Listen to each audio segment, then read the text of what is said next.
are about to embark on a remarkable musical journey together. The Sacred Veil recounts the love story of Julie and Tony Silvestri. As happens too often, that story was tragically interrupted and finally cut short by ovarian cancer. As part of our performance today, we will have a discussion and Q&A immediately following the performance of The Sacred Veil. Joining me for that will be Dr. William Bradley, one of the leading gynecologic oncologists at Froedtert and the Medical College of Wisconsin. Dr. Bradley, would you come up and join me now?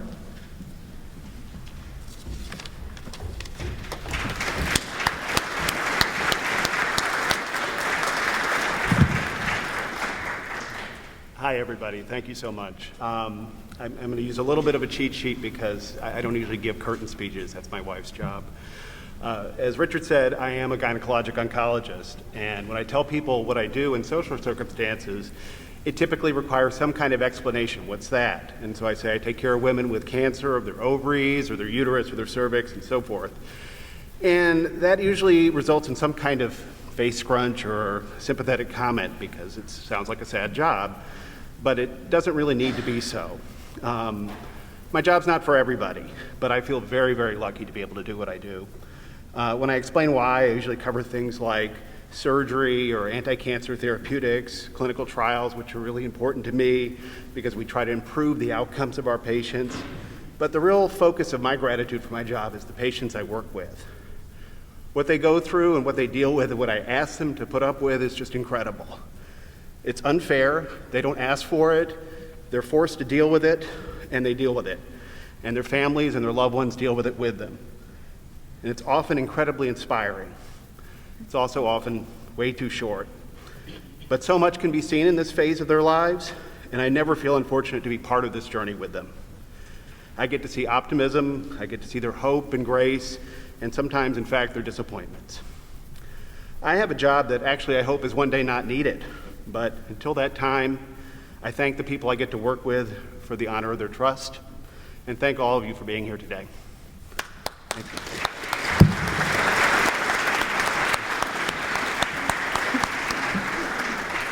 Thank you, Dr. Bradley. We'll be hearing more from him after the performance. He'll answer any questions you might have about ovarian cancer, its diagnosis and treatment, and what the future might hold for a cure. Every story has its hero, and The Sacred Veil is no exception.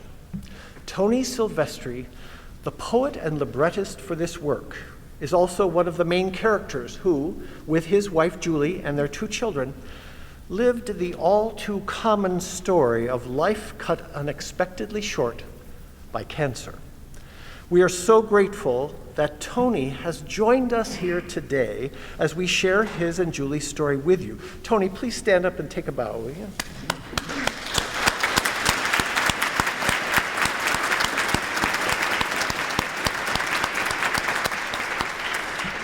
Tony will also join us following the performance to talk with you about this extraordinary piece, how it developed, all of the ins and outs of this journey that has continued from the original meeting and love story. The texts and Tony's own introduction are in your program. I invite you to follow along because the text is so very important here. You'll also note that Julie Silvestri and Eric Whitaker are both recognized as authors in this work. And you'll find a rather remarkable story of friendship and love contained in those lyrics. You'll also find a sheet that we'll be telling you about at the end of the performance during the Q&A. So keep all that together, find the text, and we will begin this extraordinary journey, The Sacred Veil. Thank you.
thank you so much for being here with us and sharing this intensely powerful story. Some of you, I'm sure, have to leave, but those of you who can stay, I'd love for you to meet Tony Silvestri. You'll have that opportunity. And Dr. Bradley will tell us what hope there is so that we don't have stories like this happening all the time. So I'm going to ask the chorus to exit, and they're going to sit wherever they can find chairs. And so give us just a few minutes. If you have a question that you'd like to ask, here's a mic right down here so that we can get your question clearly. Come down and just stand in line, and we'll just do it as people come. I know the course members have a few questions, so we'll explore this a little deeper now with you. So give us a minute. So I see one of our course members has a question. This is Erica Breitbarth. So Erica, ask away. Tony, there's the Amber Alert. Oh, there's one of those signals. Tony, you and Eric have been friends and best friends for 30 years.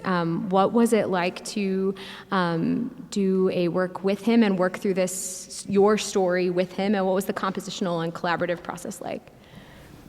Thank you for that question. Yeah, we've been best friends for a very long time, and he knew and loved Julie, and you know, we were around when his child was born. He was around when our kids were born. He was an integral part of that time of our lives, and so he wrote this as much a love letter to her as it was to me. I would say the dynamic of our relationship during this work was I didn't want to do it. I couldn't do it. I didn't have the strength, and it was Eric's love, his brotherhood, his compassion, and for me, that helped me through that process, and I wouldn't have been able to have the courage to say the things I needed to say, to grieve in the way that I needed to grieve, without his help, without his love, to be honest. So yeah, thank you.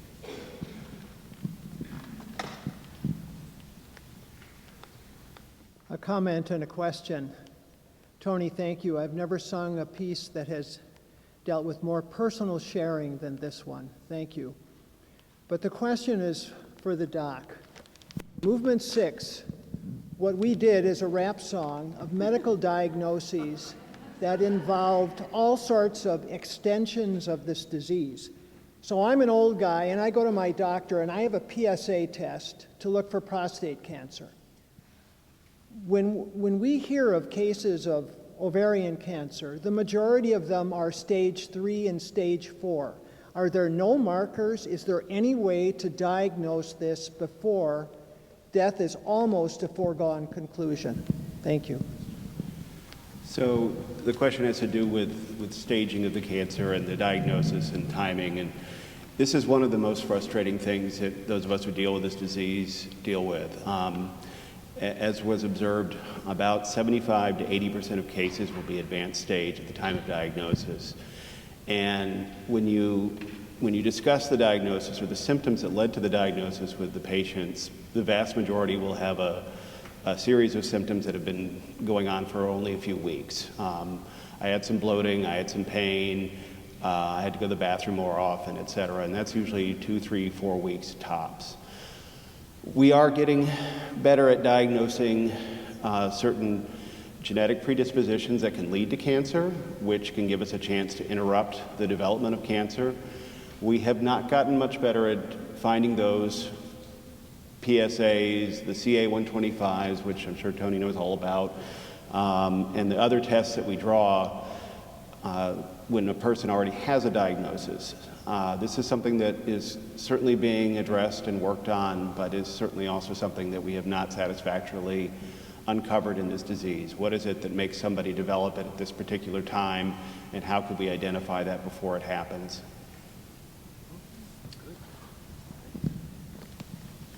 My question is for Tony. You've written this monumental, beautiful personal work, but you've written many things before this, and you've written many things after this. How do you feel like this particular work and drawing on your personal experience so much has changed your creative process as a writer? That's a good question, too. How has Sacred Veil changed my creative process? One of the observations that I made in doing this was when I write more authentically, from a more personal place, from a more personal, emotional place, composers notice, and they want to set those texts, right? I'm pretty good at giving a composer exactly what they want when they tell me what they want, but what they really want is what's in my heart. And so the change that it's had in me, in my work since The Sacred Veil, is the ability to be more vulnerable, because there's a payoff for that in the composer's mind, in their creative process, and there's a payoff for the choir as well, and for the audiences who hear works that are from a deeper, more personal, more emotional, more vulnerable, more authentic place. And so I would hope that my work has become more authentic as a result. This question is for Dr. Bradley. We know that there are just a lot of things that you're doing with the medical college, I'm sure, to look into. Again, you talked earlier about ways of alerting people and diagnosing this. Are there any, what can we do? Are there any organizations, or what organizations are there? Are there any specific fundraising organizations or charities that deal specifically with ovarian cancer here in the Milwaukee area?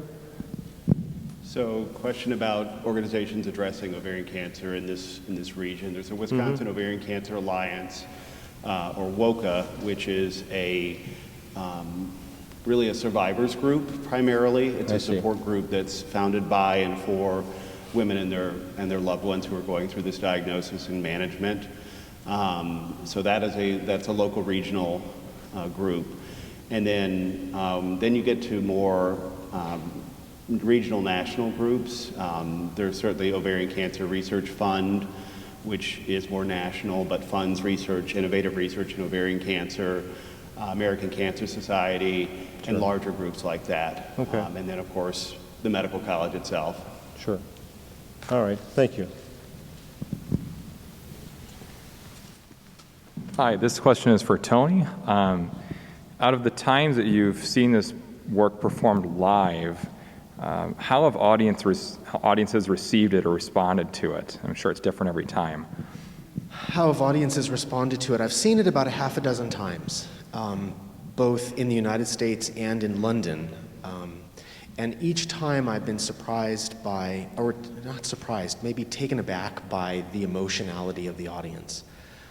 People react profoundly to this work. I've noticed sniffling and even ugly crying in the audience. There have been people who've had to get up and leave. It's a powerful experience, and while I'm a believer that revisiting trauma is a healthy thing in your healing process, not everybody's ready for that. And so I think audiences need to know what they're getting into, for sure, because it's a powerful experience. But I have found that afterwards, audiences, they want to talk to us, they want to connect, they want to share their stories, they want to know that I'm doing okay, and I'm very happy. I'm happy to report my kids are grown and out of the nest, and they're thriving, and so my story had as happy an ending as it could have had. But yeah, audiences have those range of reactions from, it's hard to just be sort of staid concert audience with a work of this scale. So Thank you. Thank you for your question. Hi there. Yeah, I noticed, I'll just add to that, I've never experienced a moment at the end of a piece like that of silence. Like we weren't sure when to applaud or how to just honor that moment. It was super powerful. I was one of the teary ones in the audience. So anyway, my question was actually going to be sort of an artistic-ish one for the doctor. Because you're used to talking about this topic in a medical context. This is a very different way to talk about it, present about it, bring visibility to it. What did you think of this? I don't know if you've been familiar with this piece before, and what did you think? Yeah, well, thank you. I was trying to think about it, reflect on it as as I was hearing this answer.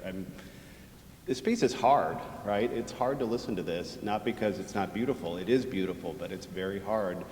And it kind of reminded me also how much we've lost when we're not at a live performance. I think this would be very different in a recorded setting. And it was really powerful to see people together doing this and be with people at the same time, all concentrating on this. So it's hard, but it's beautiful and certainly worth it. So yeah, I was very, very touched. If I could just add to that, there was one person in Los Angeles who came up to me, and it was with regard to the I'm Afraid movement, the rap song that you referred to. I prefer to think of it as a chant. But the comment that this woman made was how powerful it was for her. She was a survivor, a cancer survivor, and how powerful it was for her to hear in this kind of sacred setting the words that are almost never associated with this setting, elevated to that sacredness. And it wasn't lost on her, and it made a huge impact. Not that I want more people's medical diagnoses set to music, but it's a little bit jarring when you hear it, and it does elevate it, I believe. This question's for Tony. Thank you for sharing this experience. Throughout the entire work, the sea and a lot of its features are kind of just like spoken about, whether it be like the shore and everything. I was wondering what really that meant to you or Eric or Julia, and like just well, specifically foam throughout that. And, yeah. The word foam, you mean? Yeah. Yeah. Our first date, Julie and my first date, was at the Pacific Ocean. We went to the Getty Villa in Los Angeles, in Malibu. That's where they house all their classical sculpture. Julie was a Latin teacher, and I'm an ancient history teacher. And so this was our total geek place to be. And then we had a picnic on the beach, and it was literally our first date, our first real date. We had gone to a coffee house and had a conversation that led to the beach date, but we spent maybe 4 hours on the beach talking. And it was that during that conversation that I knew that she felt like home, that she was the right one for me, and she felt the same. And so I had originally written a long poem about that day with details of our date and our drive through the canyon and all this stuff. And through the process, Eric and I just sort of pared it down to "You feel like home." That's it. The later movement that's about the man looking at his wife and the sea is coming to take her away and so on, Eric wrote that movement. And he describes it, he describes it as that I'm the hero of the story at that point, and he knows that I wouldn't have been able to write that about myself, and so he just took that and wrote it. And in that text, if you look at it in the program later, he quotes a whole bunch of our collaborations together. There's a little quote from Sleep, there's a little quote from Leonardo Dreams of His Flying Machine. There's all sorts of nods to our long friendship and collaboration. And I've often said that my favorite piece of any piece that Eric has written is a beautiful little jewel called, and now it's escaping me, the Rumi poem, or the Octavio Paz setting of A Boy and a Girl, right? And that has ocean imagery in it, the waves exchanging foam. It's just one of the most beautiful lines, I think, from any of the things that he has said, and it's a perfect setting of that poem. It's the definitive setting of that particular text, in my opinion. A lot of Eric's music has water imagery, and so that was a text that was by him. And Julie loved the sea as well. Any coincidence or whatever is not intentional. It's not put there as symbolic imagery. It's just more what came up out of the authenticity of writing about our real lived experience. So thanks for that question. Charles, in the introduction, you write about finding your way back to a universe with God in it. Can you speak to your faith journey a little bit throughout this process? That's another great question. Julie was very religious. In a Presbyterian context, and we went to church together, and I was raised Catholic, Episcopalian, that sort of side of the Reformation. or both sides of the Reformation, I guess. But I went to church with Julie, and it was important to her. Her faith was very important to her, so important that she believed that she was going to be healed. And we couldn't talk about her cancer. We couldn't prepare in any way for a possible demise. It was the third rail, because doing so would somehow thwart God's ability to effect a healing. She even asked me if she were to die, if I would pray for a resurrection, and I did. I honored that wish. As you can understand, I was very angry. I was angry at the religious community for duping Julie into believing that she could be healed. We went to Benny Hinn, we went to Gloria Copeland, she was desperate. And God's answer to our prayers was no, silence. And it took me a very long time to come back around. The bottom line, to answer your question, is I missed God. I missed our relationship. I missed my time with God. And I was done being angry when I was done. And God was there, waiting. And so the last movement, welcome home, my child, it's as much about me as it is about Julie. And my own faith journey is part of that. It's complicated. My relationship with God is complicated, as I think all of ours are, especially if you've gone through this kind of pain. The answers are there. I'd like to think, too, that I don't understand it because I'm stuck on this side of the veil, trapped in space and time. From Julie's perspective, time has no meaning. And so from her perspective, we're already together, and we always have been, and our children are there as well. She gets it in a way that I don't get it yet. But when it comes time for me to cross the veil, I'll understand. So, long answer for a short question. So, how did you arrive at the title for this piece, The Sacred Veil? Yeah, it comes from the first poem, the sort of genesis of the whole work. The first movement has all the DNA in it of all the movements to come. And musically, Eric wrote all the DNA of the whole work into that first movement. The choir repeats every single line 3 times. And each 3-line section is a different theme from a different part of the work. And so the key image there is that idea of the sacred veil. And that image came to me, I probably read it somewhere, about thin places on earth where the veil between this world and the next is very, very thin. Hospital rooms are one of those places. Births occur there, deaths occur there. Powerful moments in families' lives occur in those rooms. And I wanted to, again, elevate the emergency room to be a sacred place, like a temple or a shrine, one of those thin places. So that idea of the veil, this liminal space between this world and the next, is just part of the whole work. And musically, Eric put middle C as the veil. And so if you study the score, the whole work goes above and below middle C all the time. And middle C acts as that veil between here and eternity. Thank you.